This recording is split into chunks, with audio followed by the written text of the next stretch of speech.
Mesdames et messieurs, chers téléspectateurs de Évangélique TV, bienvenue sur votre émission Droits et Devoirs.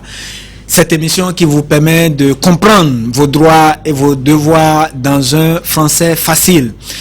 Aujourd'hui, nous allons parler d'un thème qui a l'air d'un thème technique, mais qui nous sera développé dans un langage très facile.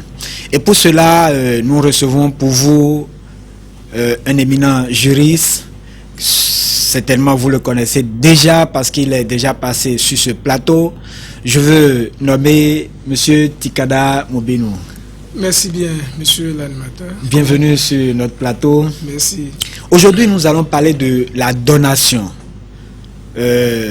Certainement, beaucoup parmi vous entendent parler de donation, mais ne comprennent pas le sens juridique. Monsieur Tikada, vous allez essayer durant cette émission de nous expliquer ce que c'est que la donation, des mécanismes de la donation, mais dans un français facile, avec des exemples pour que nos téléspectateurs puissent bien comprendre de quoi il s'agit. Merci bien, monsieur l'animateur. Alors, Oui, déjà pour commencer, essayez de nous expliquer, de nous définir ce que c'est que la donation. Merci bien, merci. Merci d'abord pour l'invitation. Alors, effectivement, comme vous l'avez annoncé tout à l'heure, c'est une notion que beaucoup de personnes n'arrivent pas à cerner, tout simplement parce que il y a eu des notions que d'autres exploitent, pour ne pas dire que d'autres utilisent en lieu et place de la donation. Alors en réalité, lorsqu'on parle de la donation, en fait, c'est un acte qui consiste tout simplement à transférer un bien qui est dans votre patrimoine. Vous le transférez à titre gratuit et de manière irrévocable à une autre personne et qui l'accepte. Alors, lorsque vous transférez le bien, excusez-moi s'il vous plaît. Alors, lorsque le transfert est fait de façon onéreuse, là, ce n'est pas une donation. Alors, la donation exige un transfert à titre gratuit. Ça veut dire que quand vous sortez le bien de votre patrimoine, que vous remettez à la personne, il ne doit pas y avoir une contrepartie, soit en nature ou en numéraire. Alors, et aussi, nous avons dit de manière irrévocable. Alors, c'est la personne qui donne, il dit, je dégage ce bien sort de mon patrimoine au profit de telle personne, je n'attends rien en contrepartie, et là, par principe, ce serait de manière irrévocable. Et celui qui reçoit, le bénéficiaire, qu'on appelle le donataire, lui, il accepte. Alors, dès lors que ces éléments sont réunis, on pourrait parler de la donation. Ok, si on comprend bien, celui qui donne une voiture à quelqu'un qui lui dit « je te donne », ça coûte, sa valeur actuelle c'est 3 500 000, mais je vais seulement te prendre 500 000. Il n'a pas pris le prix réel de la voiture, il prend juste quelque chose de forfaitaire. Il ne peut pas parler de donation.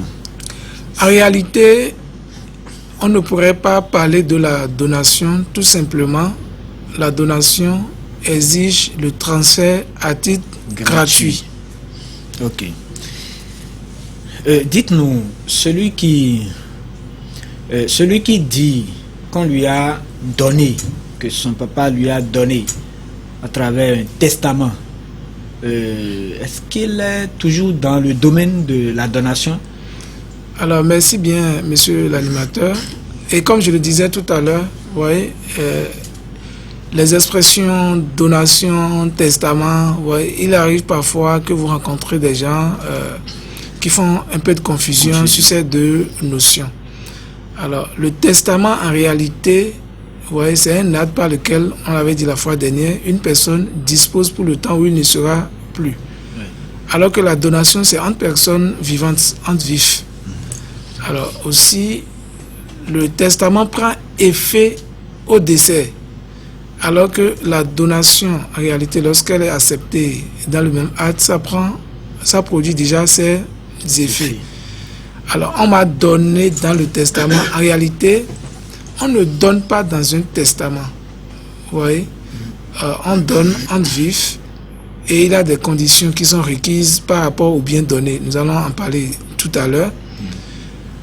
On ne doit pas aussi confondre le legs à la donation. En fait, lorsque vous recevez un bien par testament, on parle du legs. Vous voyez, ça fait de vous un légataire. Vous comprenez? Alors qu'en matière de donation, vous voyez, celui qui donne est appelé donateur ou donatrice et celui qui reçoit est appelé donataire. Donc, pas un légataire. Donc, la donation, c'est entre personnes vivantes, alors que le testament prend effet au décès et celui qui bénéficie des biens à travers le testament est appelé un légataire. En français facile, comme vous l'avez dit tout à l'heure. Alors, que ce soit le testament, que ce soit la donation, les deux sont des actes de libéralité, en réalité. Donc, on ne refuse pas. Alors, lorsque vous recevez maintenant un bien par le testament, donc vous êtes légataire. On ne dit pas qu'on m'a donné par testament. Donc, j'ai été institué par testament. On est d'accord? Merci bien. Ok, donc si on comprend bien, il y a une différence entre la donation et le testament. Il y a bel et bien une différence. Notamment, j'avais dit que le testament prend effet au décès. Ça veut dire quoi? Le testateur, lui, n'est plus vivant. Il n'est plus vivant, oui. Il n'est plus là. Donc, ce sont les bénéficiaires maintenant qui vont bénéficier de ce qu'on leur a donné par le mécanisme du testament. Alors que la donation, donc il faut être vivant. Voilà, pour donner. On est d'accord? Oui. Donc la donation est entre vifs, alors que le testament, vous voyez, prend effet au décès. Donc la donation, une fois que vous acceptez ce qu'on vous donne, ça prend déjà effet. Ok, donc, et celui qui donne est appelé donateur. Non, celui qui donne est appelé donateur ou donatrice. Donateur, donatrice. Ou donatrice. Et celui qui reçoit, voilà, est appelé donateur. Très bien. Alors que de l'autre côté, dans le testament, il a le testateur et il a les légataires. Voilà. Merci beaucoup. Merci. Et lorsque quelqu'un dit que après le décès de sa maman, le chef de famille ou celui qui est l'administrateur des biens lui a donné un bien appartenant à maman qui est décédée, est-ce que il est toujours dans le cadre de la donation? Alors, en réalité, il n'est pas dans le cadre de cette donation. Tout simplement, nous avons dit que la donation, c'est en vif. Alors, une fois qu'il y a décès et que les liquidateurs désignés disent que telle personne, tel bien revient à telle personne, là, ce n'est pas de la donation, c'est plutôt le partage successoral. Lorsque tous les héritiers vont s'entendre, vous voyez, soit pour aller à un partage amiable, ou bien si c'est le tribunal qui a ordonné le partage. On est d'accord? Oui. Alors, on retient tout simplement que le bien, ou bien les biens que vous recevez dans le cadre d'une succession, ce n'est pas de la donation. Ok. Au fond, qui peut donner? Alors, merci bien, monsieur l'animateur. Nous avons dit tout à l'heure, à travers la définition de la donation, que c'est un acte par lequel le donateur ou la donatrice transfère à titre gratuit un bien qui se trouve dans son patrimoine à une autre personne que nous avons appelée donataire qui l'accepte. Alors, qui peut donner? Celui qui peut donner doit remplir des conditions exigées par la loi. La personne doit avoir la capacité de donner. Et quand je parle de la capacité, il faut être saint d'esprit. Ouais, lorsque vous n'avez pas la sainteté d'esprit, vous ne pouvez pas donner. Et ce que vous donnez aussi doit faire partie de votre patrimoine. Donc, si vous n'avez pas un droit de propriété sur un bien, vous ne pouvez pas transférer à titre gratuit ce bien. Par conséquent, vous ne pouvez pas donner. Alors, il y a aussi d'autres conditions qui sont exigées par la loi, qui sont inhérentes à la personne qui veut donner et qui veut recevoir. De façon plus simple, la loi a défini les conditions qu'il faut remplir pour donner. On retient, il faut avoir la capacité. Et cette capacité, je crois qu'on va revenir sur ça. Après, il faut être saint d'esprit, il faut être propriétaire du bien en réalité. Celui qui reçoit doit exister, doit être déterminé. On est d'accord? Et cette personne également doit avoir la capacité de recevoir. Voilà. Donc, quelqu'un qui dit que son oncle qui est atteint d'une maladie mentale, qui est connu cliniquement, et on sait qu'il est malade, qu'il est mentalement malade, il dit qu'il a reçu un don de lui. Est-ce que, si on suit bien ce que la démonstration que vous avez faite, on ne peut pas parler de don, on ne peut pas dire que c'est valable. En réalité, la loi dit que celui qui donne, c'est-à-dire le donateur, doit être saint d'esprit. Lorsque la personne ne dispose pas de ses facultés, on ne pourrait pas, au sens juridique, dire qu'il y a eu donation, parce que il y a une condition qui fait déjà défaut. Donc, cette donation ne va pas remplir les conditions exigées par la loi, et ça peut faire purement et simplement l'objet d'une nullité. Ok. Rappelez-nous, qui peut recevoir? Vous avez brièvement parlé de ça tout à l'heure. Je voudrais que vous reveniez là-dessus. Alors, qui peut recevoir? Si on sait déjà qui peut donner, dites-nous qui peut recevoir. Ah oui, toute personne pourrait recevoir. Il suffit que la personne existe, on est d'accord? Oui. Et on n'a pas besoin nécessairement d'avoir des liens familiaux.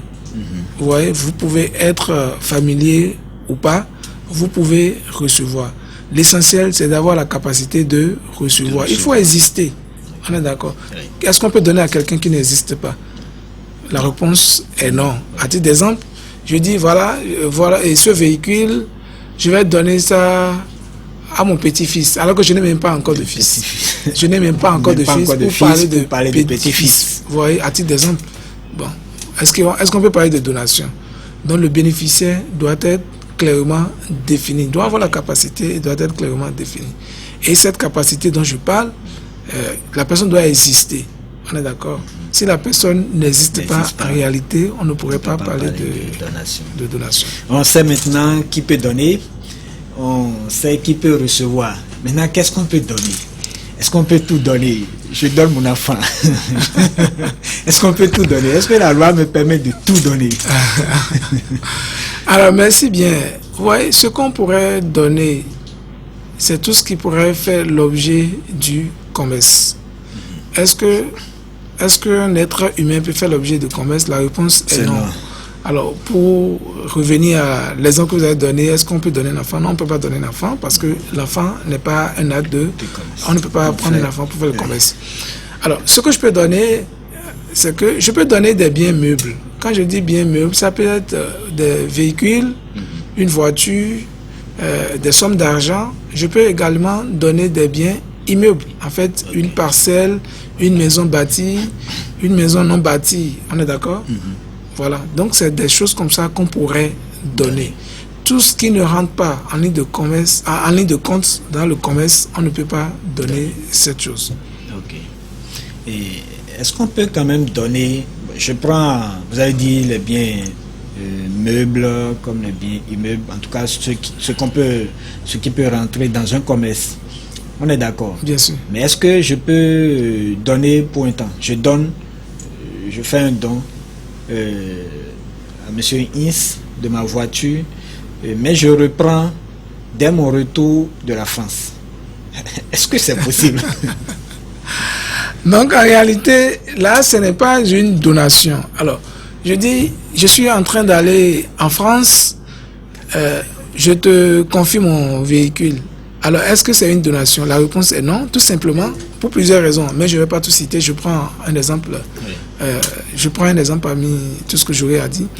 Alors, nous avons dit que lorsque vous transférez la propriété d'un bien, vous voyez, vous transférez la propriété du bien qui se trouve dans votre patrimoine au profit d'une autre personne. Donc, il a transfert de propriété.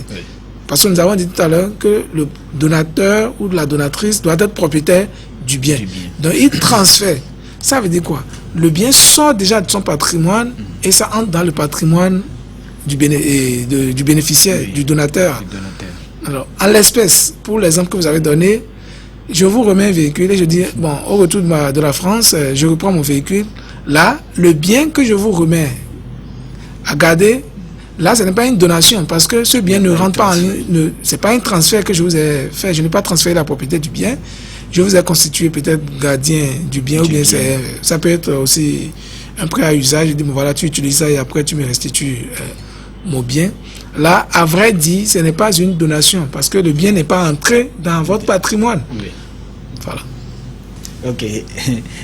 Je sais que vous l'avez déjà dit, mais je voudrais revenir un peu là-dessus. Oui.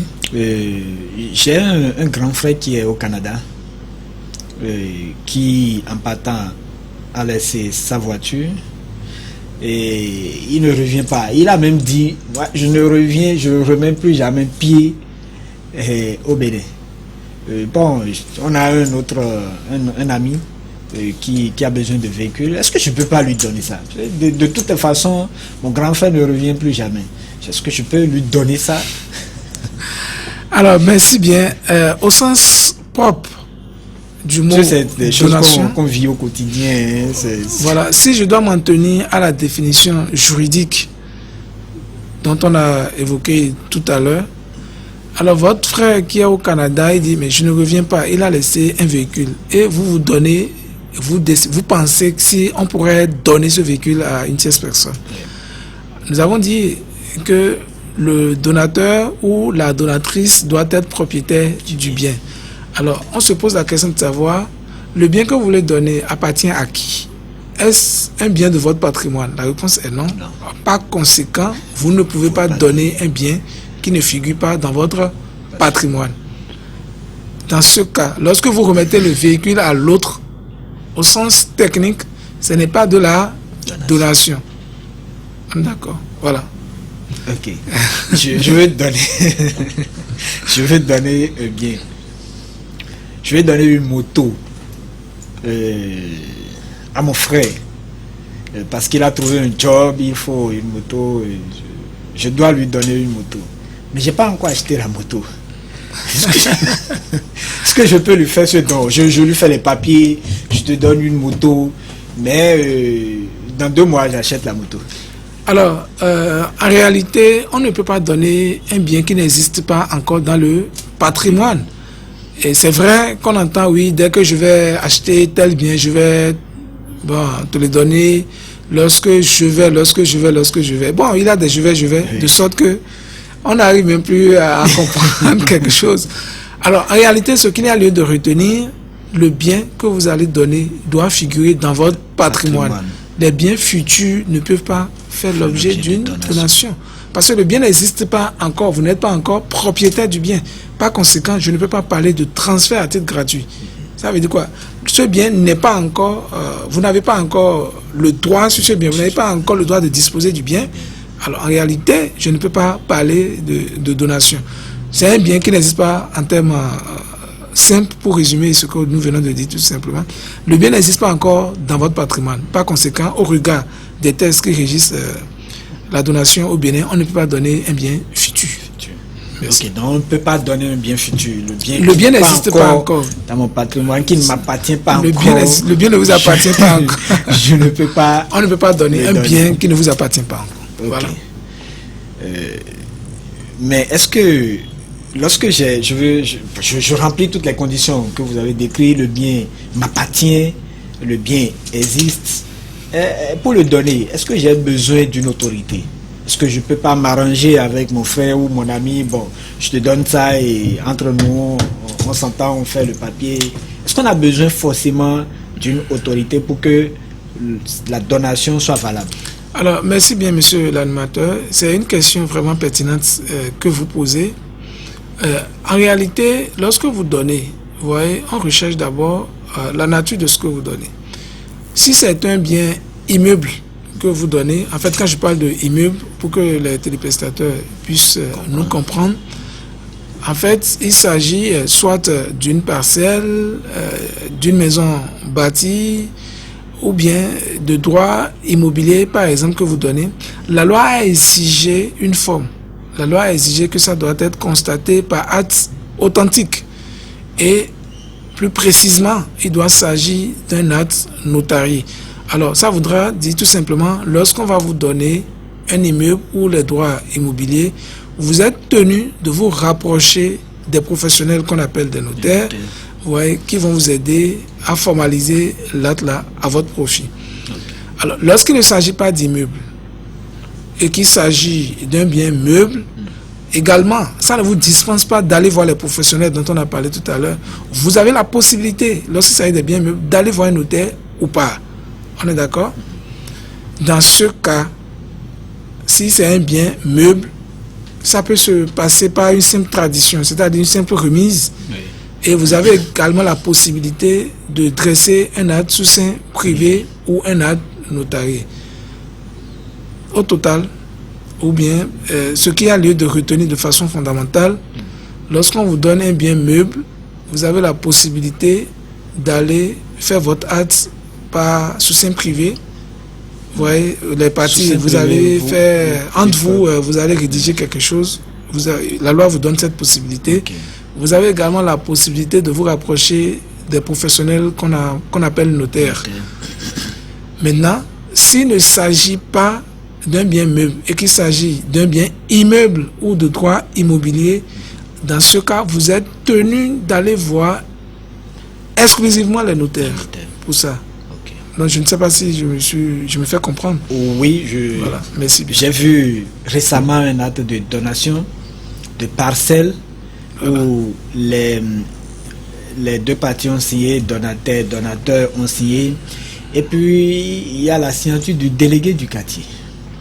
Alors, en réalité, les chefs quartiers, les chefs d'arrondissement, la mairie n'a rien à voir dans le transfert des immeubles ou droits immobiliers. En termes simples, lorsqu'on vous donne une parcelle, une maison, vous êtes tenu d'aller voir un notaire. Vous voyez, si vous n'allez pas chez ces professionnels de droit, ce qu'on vous a donné ne respecte pas les conditions requises, la forme requise. Par conséquent, au sens technique de l'expression donation, il ne s'agit pas d'une donation d'immeuble. Ouais, c'est je ne dirais pas un amusement. Ouais. Quand on vous donne une parcelle, une maison, un studio, etc., si c'est déjà un bien immeuble, il faut aller voir obligatoirement des professionnels qu'on appelle notaires. Le chef quartier n'a rien à voir dans cette affaire. Le chef d'arrondissement également. La mairie n'a rien à voir. C'est vrai qu'aujourd'hui, sur le terrain, vous allez constater dans certaines mairies, il y a des imprimés, on met acte de donation. Ouais. Je pense bien que c'est par ignorance des tests que certaines personnes continuent d'acheter ces actes ou bien qu'on produit ces actes et qu'on met sur le marché. Quand il s'agit d'immeubles, c'est des professionnels de droit qu'on appelle notaires. C'est eux qui sont compétents à la matière. Okay. C'est une compétence exclusive pour les notaires. Donc, pour sauvegarder le bien qu'on vous donne, si c'est une parcelle, une maison, un studio, allez voir un notaire. Si vous n'allez pas voir un notaire, souffrez qu'après, qu'on vous dise que la donation n'a jamais existé. Voilà. Est-ce que je suis obligé de donner à un membre de ma famille? Non, vous n'êtes pas tenu de donner à un membre de votre famille. Vous pouvez donner à qui vous voulez. Ouais. Vous êtes propriétaire de votre bien.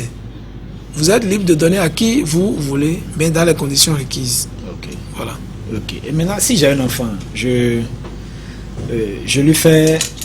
lui donne un bien. Et je voudrais que ça a l'avantage, au fait, au moment de la distribution, au cas où je ne serai pas là, Et quand il y aura la distribution, je voudrais que ça l'avantage. Dites-nous un peu comment ça peut se passer. Alors, merci bien. Lorsque vous donnez à un enfant, quelqu'un qui est appelé à hériter de vous, hein, pas présomption, parce que ce n'est pas celui qui va partir premièrement, mais c'est une présomption que le père part d'abord et puis les enfants viennent après. Alors, lorsque vous donnez un bien à quelqu'un qui est appelé à hériter de vous, la loi nous a donné la possibilité, vous voyez, de dire que nous donnons ce bien-là hors part successorale. Okay. On est d'accord? Expliquez-nous. Donc ça veut dire quoi? La part successorale qu'il aura après, on ne va pas imputer ce bien-là de sa part successorale. Okay. Le principe, lorsque vous ne dites rien et que vous donnez à quelqu'un qui est appelé à recueillir, à hériter de vous, on dit que la donation est faite sur avance successorale, sur part successorale, ou en termes techniques, on dit en avancement douari.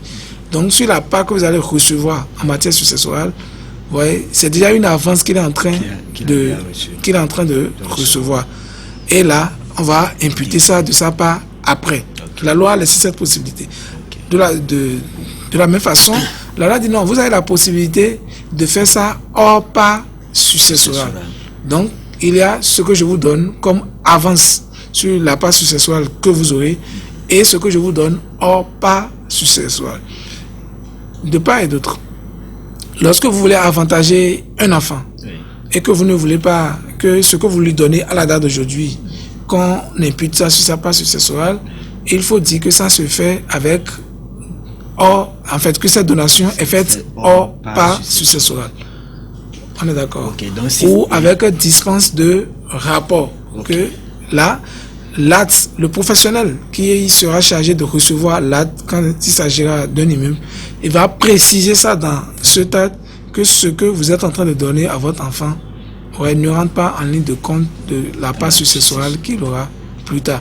Il y a des expressions consacrées pas avec dispense de rapport, etc. Donc, si l'acte est fait dans ces conditions, sans précision de... Oui, si c'est sans précision, c'est considéré comme un avancement douari. C'est considéré comme une avance sur sa part successorale. Ok.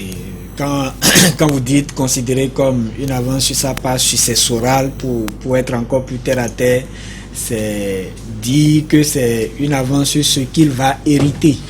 Voilà. En réalité, le principe en droit, lorsque je vous donne un bien, lorsque vous donnez un bien à quelqu'un qui va hériter de vous et que vous ne dites rien, ouais, lors du partage, il y a ce qu'on appelle le rapport.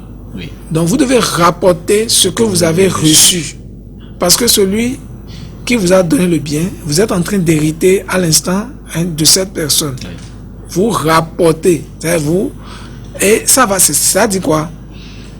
Le rapport en réalité, son régime, c'est en moins prenant.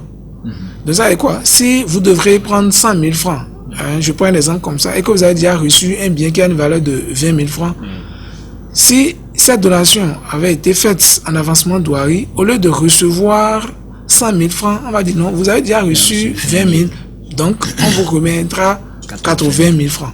Okay. Voilà, c'est de ça qu'il est question. En parenthèse, si j'ai déjà reçu 110 000. Si vous avez déjà reçu 110 000, alors que le bien a été donné en avancement douari, on va dégager la valeur du bien et puis c'est le moins prenant que vous allez prendre. Okay. Voilà. Et pour quelqu'un qui a reçu une donation et au décès de celui de qui il a reçu, il demande encore, est-ce qu'il peut demander, est-ce qu'il peut réclamer encore, ou bien ses frères lui disent, bon, toi, papa t'a déjà donné l'immeuble qui est à Segbea avant de partir, donc ne demande plus rien dans ce qui reste, tu as reçu ta part et c'est fini. Est-ce que c'est possible? C'est des pratiques qui existent. Est-ce que c'est des choses qu'on entend dans les rues? Est-ce que c'est juridiquement, est-ce que c'est possible?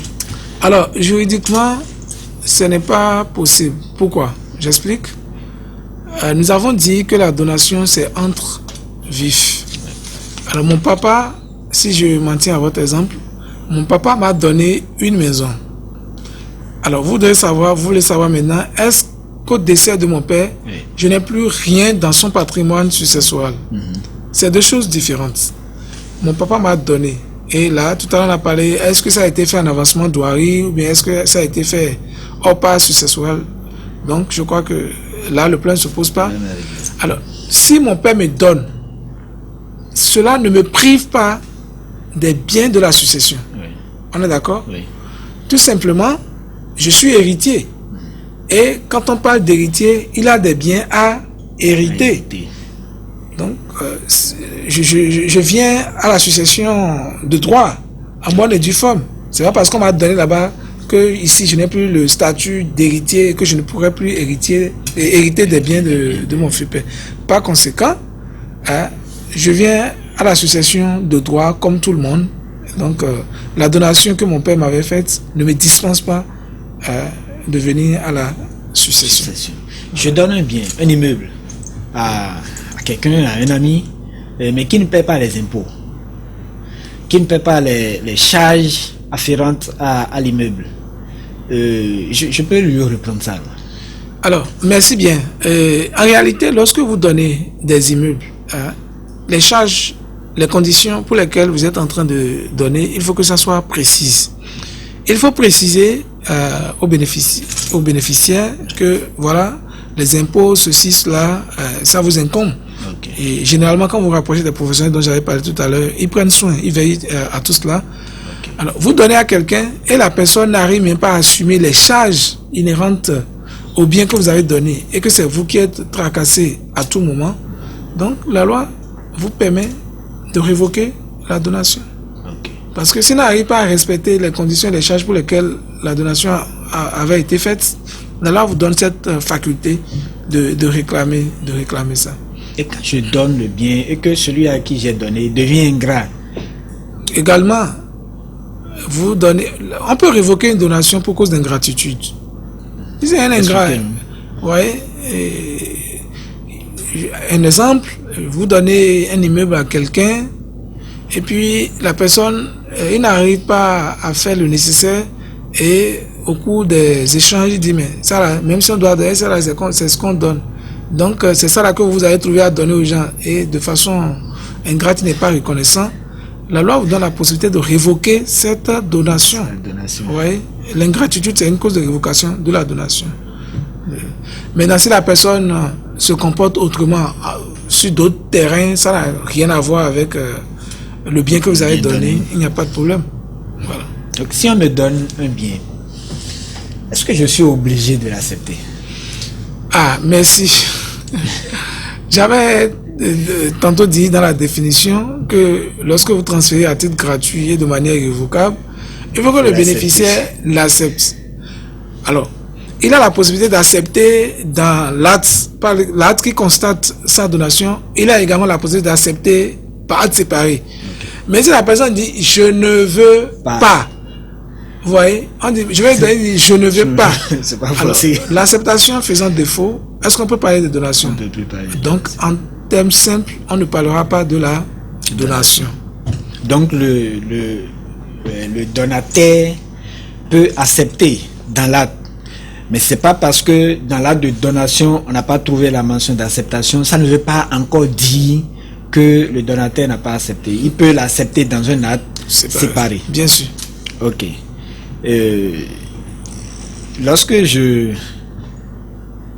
Lorsqu'on remet le titre, un titre de propriété, je vais être un peu plus clair. J'appelle mon enfant, je lui remets le titre foncier de ma maison. Et puis je dis, je lui ai donné mon immeuble.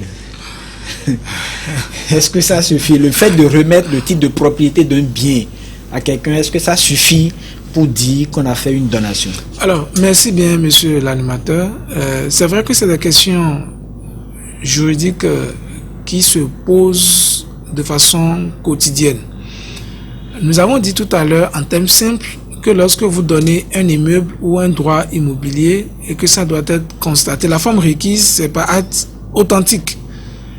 Et plus précisément, un acte notarié. Et j'ai dit, dans ces cas, il faut se rapprocher de notaire. Vous remettez un titre foncier à quelqu'un, et puis, il n'y a plus rien d'autre. est-ce qu'on peut dire qu'il y a donation? Ici, une condition de forme vient de faire défaut. Normalement, nous avons parlé de l'acte authentique. Alors, le fait que vous avez remis juste le titre foncier, on ne peut pas dire au sens propre qu'il y a eu donation, parce que les conditions de forme ne sont pas remplies. Et ce bénéficiaire-là, en fait, celui qui se prétend être le bénéficiaire, le donateur, il ne peut pas rapporter la preuve qu'il a bénéficié d'un bien immeuble. Parce que cette preuve devait être rapportée par acte authentique, dont je vous ai parlé tout à l'heure. Oui. Par conséquent, souffrez qu'on lui dise, mais il n'y a pas eu de donation. On est d'accord. Okay. Voilà. Donc, avoir le titre foncier d'un immeuble sur soi ne veut pas encore dire que vous êtes, bien sûr, que vous êtes propriétaire par donation. Non, pas du tout. Il faut que les formalités soient bel et bien accomplies.